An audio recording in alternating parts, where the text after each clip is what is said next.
to Ancient Astrology with Sam and Verity. Hi, I'm Sam Bakewell. And I'm Verity Hibbs. And today's episode 13, part 4, we will be discussing aversion. Yeah, so it's our final episode on the houses. And so aversion is the second house, sixth house, eighth house, and 12th house. And they're considered malefic houses. So what we're looking at here is the sign and the planet aren't working too well together. One is behind or in front or in one of those 12 houses. We'll demonstrate shortly. So the ancients had a simple approach to the houses of aversion, and they just called them bad houses. They're not seeing, can't see. That's the main thing that you get with most of them, is that it can't see.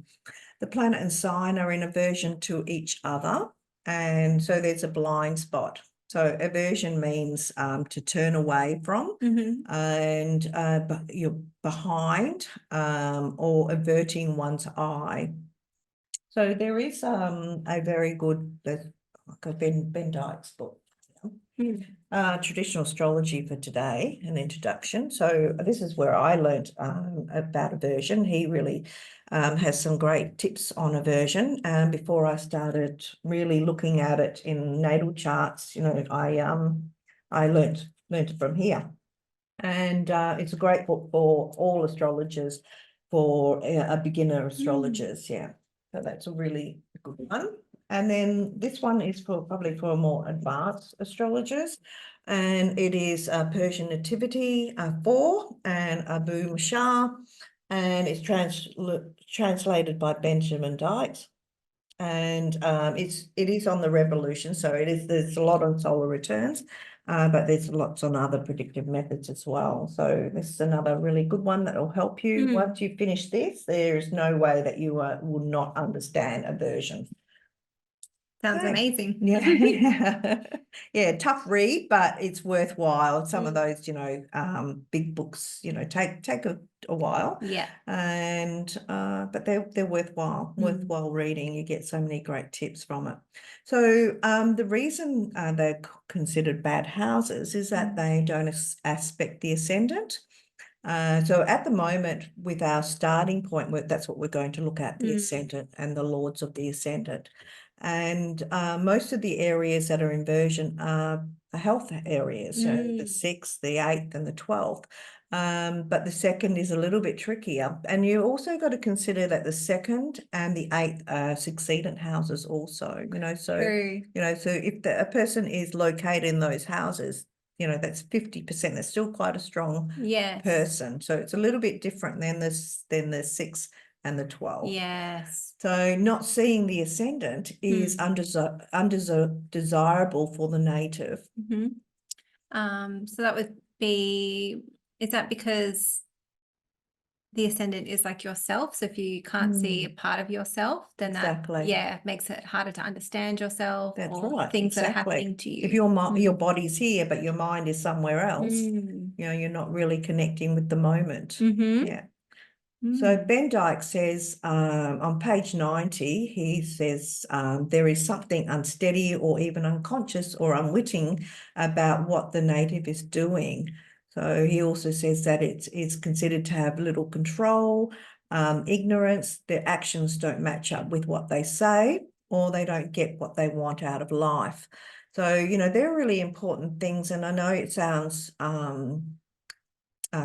complex, you know, and you don't really want to tell somebody something like that, but it's really much better if you understand people and you can have some empathy for what they're going through, or understand them, you know, understand that what they're saying they're not going to follow through with. But it depends on mitigating factors. So let's go to our natal chart, and we can demonstrate.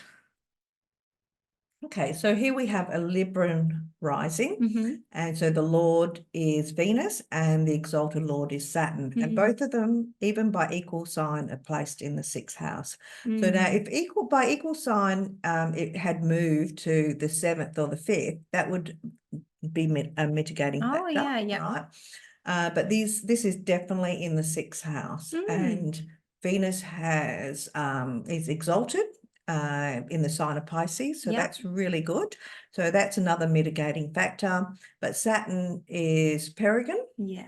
And so it doesn't have any dignity. Mm. And even so, Venus and Saturn. So she is placed in the 6th house. Yes.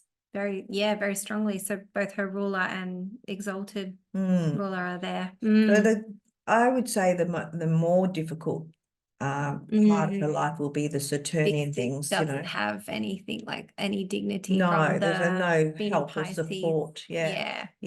So Librans, people are always looking to Libran people to lead and organize things. So that's the case. And so she's quite a pleasant person. She's kind and happy and smiley and all that kind of stuff, because she's ruled by Venus in Pisces also.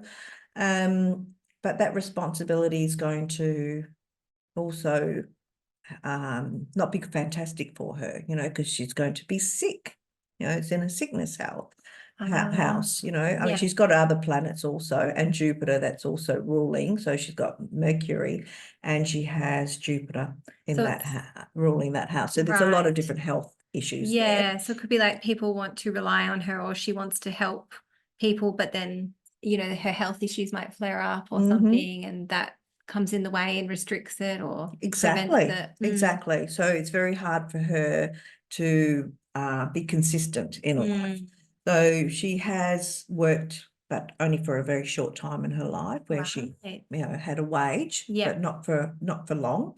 And she has been more a carer and been at service, being that service area to others, to service to for animals. She's cared for a lot of different animals in her life. And so that's all volunteer work. And she also cares for 2 grandchildren as well, so raising them and later on in life, so it's all very 6th house. It's a lot of hard work, but it's not paid work. No, exactly. But it's still a life of so work. Would you think this person is getting what she wants out of life? Or is that what she wants out of life? Well, yeah, it's a good question, isn't it? Because her Venus is there, so I would think there's a part of her that wants to help others. Exactly. Yes. She does. But I guess with the Saturn there, it could mean sometimes it's hard. Like it's maybe not as rewarding, or it's not ideal. There's something about it that's making it well, it's labor intense, it's not like it's easy and she's sitting somewhere and she's just watching the kids play out there. The kids are little and she's running around and it's later as in they're life. growing and they're teenagers, she's still looking after them, so there's a lot of effort, a lot of hard work, and Saturn does rule the 5th house also. I mean, there's other aspects, and we're not delineating the whole chart or anything, but we're just looking at this aversion and what sort of happiness this person's getting out of life, I guess. I mean, Venus is about being creative and the happiness. And there's very short bursts in life where she's doing something creative, not very often, but she is a very good artist. She is very creative, but she doesn't really get to do that very often. Because she's either caring for animals or she's caring for children. Okay, so there's one aversion. Let's go to our second chart. All right. So this is just a demonstration on showing the people where the Lord of the Ascendant, which would be Jupiter, it's Sag rules, Jupiter rules Sag, and Jupiter is in the 12th house. So Jupiter is in Scorpio and it's retrograde. So how consistent do you think this lady would be? Yes, and because it's in the 12th house, it looks like that would then be more 12th house sort of issues arising. Exactly. Health, sickness, just like our 6th house, but this is could be a little bit more serious. More serious long-term health issues. It is Jupiter. So that is helpful, because Jupiter is a benefic, but it's still it may be like she can't see what sort of benefits she gets out of life, so Jupiter rules travel, education. I mean, I do remember actually talking about this because I wanted to look at the ninth house before I finish that conversation to make sure that that's going to be a harder sort of place for her to get to. So she has traveled, but she loves travel, but her husband doesn't like traveling, so she doesn't travel. So it's only been a couple of trips in her life. With somebody with Jupiter in Sagittarius in the first house, they're going to be traveling all the time. Yes. Right? Yeah, definitely. Yeah. Wow. And Jupiter is about wealth. So, I think she'd never really earned a lot of money, but she would not see what sort of money she has, so there is always a problem with wealth and finances and money for this lady. And would it be sort of connected to medical things at times, like maybe you can't work because you're sick, or you have to pay a lot for your medical? 90% of the time, the reason she can't commit to her routines and her like just going to work is because of her health. There's something happening with her health. And if not, it's, Jupiter also rules the fourth house if you remember derived house system. So then we have, that's the sun, and the Jupiter rules the fourth house. So it's not for her, it's for her son, where she stays at home. So we can look at now, while we've got this chart up, we may as well look at other signs and so we have the sixth house here and Taurus. And if you notice that by derived houses, it's 12 houses behind. So this is the employees and the pets. Right. So she has been in a leadership position. It was very easy for me to tell her when her staff are not going to turn up to work, because whether they're on holidays or they're sick, it's a 12th house, 12th house situation. So that's where it can be helpful, if you know what sort of people that are going to work underneath you, basically. And then would you also look at that being Venus in Aries, so that's in its detriment. So that would then be even more sort of negative. Exactly. Yeah. But it is Venus, so it's quite pleasant. So maybe people are forgiven, or it's for it's there's nothing anyone can do. You get sick days, so okay, cool, that makes sense. But not always is everybody going to be honest. Basically, some are just not going to turn up to work because they want a day off, and some will be sick. Okay, so we get aversion from the ascendant, from any sign in any house, and how that sign and that planet is connecting, so are they lacking communication or lacking control of their life? Like we do have other things that show that we lack control, and that would be a detriment and fall and Peregrine planets, and we will go into that in the next few podcasts. But this is just one of the other factors that we have to look at when we're assessing a chart. So, I always find the seventh house, like for relationships, is the hardest. So if you've got the seventh house and the Lord of the seventh is in the eighth house, so that partner is continually about money, thinking about money, worrying about money, and so that can be a bit hard if you're, with a partner like that. And then if it was maybe the other way as well, if you've got like your partner's ruler in the sixth house, then it could be that they have health issues or need you to help them. Well, during the Saturn returns, I often will say, if Saturn is in Pisces, at the moment Saturn is in Pisces, right? So if Saturn's in Pisces and it's your a nocturnal chart and it's in your sixth house, that means that you are likely to be caring for your partner. If it's not a partner, you could be a support worker. And so you're looking after somebody else. Because it's your partner's 12th house. Because it's the seventh, 12 Yes. signs from the seventh. Yeah. You get those sort of clever little things as well. Yep. So let's do our last chart I have here. The second house one. So we have this native is a Aquarius rising, and okay, so she's got some lovely gifts here. She's got the Sun, Mercury, and Venus all in the first house. So she has other gifts.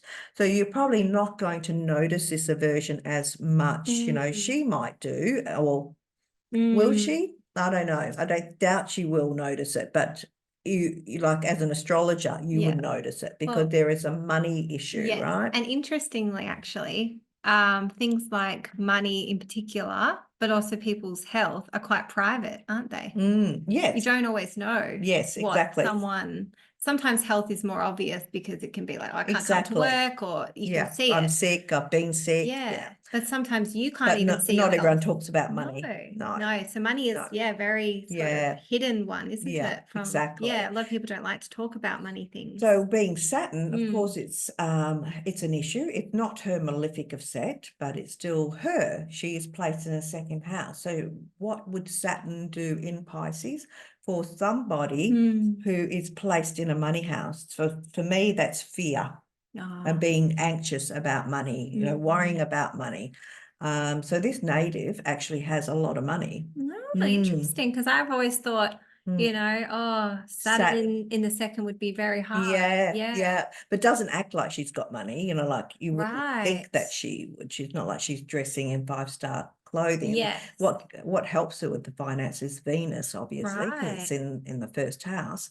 But not seeing money and being worried and anxious about money is so it's almost like suffering the same in a way as people who do have uncertain money issues. It's that same, even though it might not be true in reality, for them it's very true. And there's always some problem going on with money. So this is somebody, if I look at this chart, I really wouldn't want to be working with this woman because she's likely not going to pay me or pay somebody, you know, for the services. Not all the time, but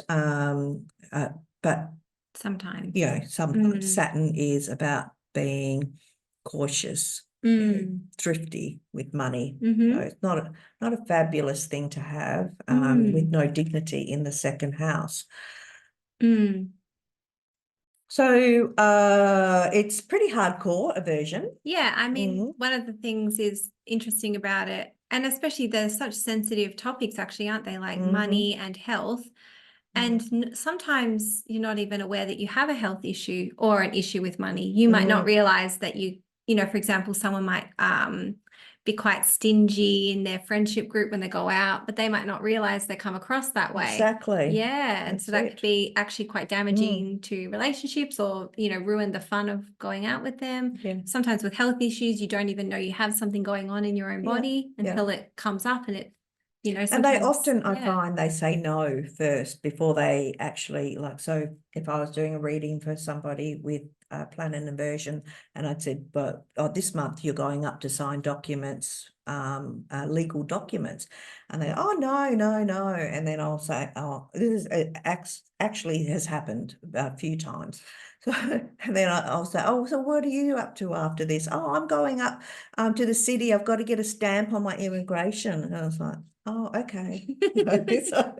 So you can't see. They just, they can't see. They're not really understanding. And maybe because I'm not an aversion person, it's probably hard for me to understand that as well, and then to understand me. So that's how that could play out. So it's not the end of the matter, aversion. So it's just another thing we have to factor into, another technique. So, you know, we are always looking at planet, sign, houses, aspects, right? So a lot of these people have, if this is the only channel you're learning from, we haven't got to aspects yet, and we haven't got to signs yet. So, you know, still quite a lot more to learn. And we're always looking at mitigating factors, you know, when we're delineating a chart. And so first of all, it can be quite nerve-wracking learning all this, and you can feel quite anxious, you know, with trying to understand all these different concepts, and like, oh, I've got that, you know, I'm not like that, or I'm like that, and oh God, I've got a terrible chart. Yes. Yeah. But first of all, you've got to understand and assess everything and learn all the basic steps. Yeah. And then once you know that those fundamentals, you know, then you can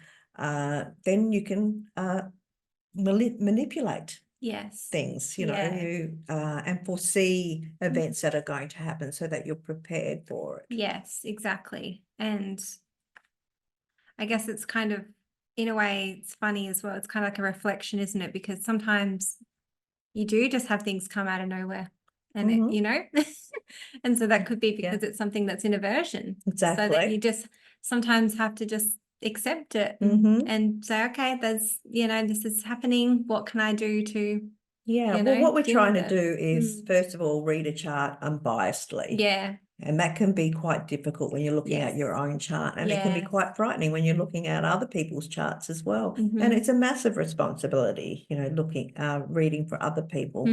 And we, you know, like as astrologers, I'm sure every astrologer takes this very seriously, you know, when they are looking at. That's why we try to keep polishing up and keep learning and do better, you know, and we're learning ourselves. So. Yeah, I agree. And I think we were mentioning to each other before, and then you reminded me when you were talking about learning about aspects soon as well. So with this, it's aversion because the aspects that you were saying that we use, they don't see each other, but there are other aspects that other astrologers use that they do, but it's usually still not in a good positive way, I think. I mean, well, modern astrologers will use a different aspect for that, you know, so they are picking it up from another way, I suppose. I don't really understand. I haven't really learned much about it either, but I think it's still kind of a negative sort of aspect anyway. Okay. Okay. I wouldn't have a clue. No, but it's just not aspected with the types that for us it's not connecting. A sign and a planet is not connecting, so that's not a good thing, you know. Imagine you know, being in somebody's blind spot when you're driving, you can't see them, you know, so you're and that can be quite frightening, you know. When you're and then all of a sudden there's a car there. Exactly. But I always liken it to body and mind, you know, like your body and your mind aren't connecting. Your body wants to do one thing and your mind wants to do another thing. Sometimes you can feel anxiousness, like anxious energy going through your body, and you don't even understand why, and that can be quite unsettling. It's kind of like that, isn't it? It's not a nice thing. But you know, like I said, there's other mitigating factors also. Not only are we is if the planet's in rulership or exalted or in triplicity, you know, that's going to be very helpful for an aversion person. If it's even you know, we'll take it one step further for advanced astrologers, that even if it makes an aspect to your aversion planet, makes an aspect to a planet that is in an angle, and it's, let's say it's Jupiter or Venus or the moon, so then it's helping, you know, helping out, and there's a trine, you know, so something else is helping you. Like, okay, so you might be, that native might be stuck in the 6th house, but if she had a planet in an angle making an aspect to that, well, she doesn't have, but if she did, well, then there's somebody else always helping and supporting, you know, pulling her out of that place that she's in. And I think it's sort of, it is just kind of reflective of life, isn't it? Like there's ups and downs and there's hard times. So it's interesting to see that reflected in your chart. And I also find some aversion people can take on a lot more than what they should do, you know, in a workplace, in a work environment. You know, they'll just keep piling, and, you know, leaders just think that they can just keep coping with all this extra work, but they can't. Yes, you know, and then you get burnt out. And then it's just you have to leave or take break. Yeah. And that can be, and that affects your health. So that's actually quite interesting. Yeah, with that 6th house. Yeah, so there's a lot of ways of how a person could be inconsistent. Yes. How that could manifest for them. Yeah. Yeah, sometimes saying, oh, I can do that, I can do exactly. that. And it's not always going to be the native that's going to be the one that's sick and can't turn up to work. You know, sometimes like we saw with our Sag rising, it can be her son that's sick, and then so she can't go to work. Yeah. So she can't be consistent. So you find it's like, oh, that person hasn't been in for how long? You know? Yes. Yeah. And they could have runs like that. Yeah. You know, long periods. Okay, so I think that's us on aversion. And thank you for listening. I hope you enjoyed our episode on aversion. And don't forget to like and subscribe. Yeah. And we'll see you next time. Thank Thank you. you. Bye for Bye. now.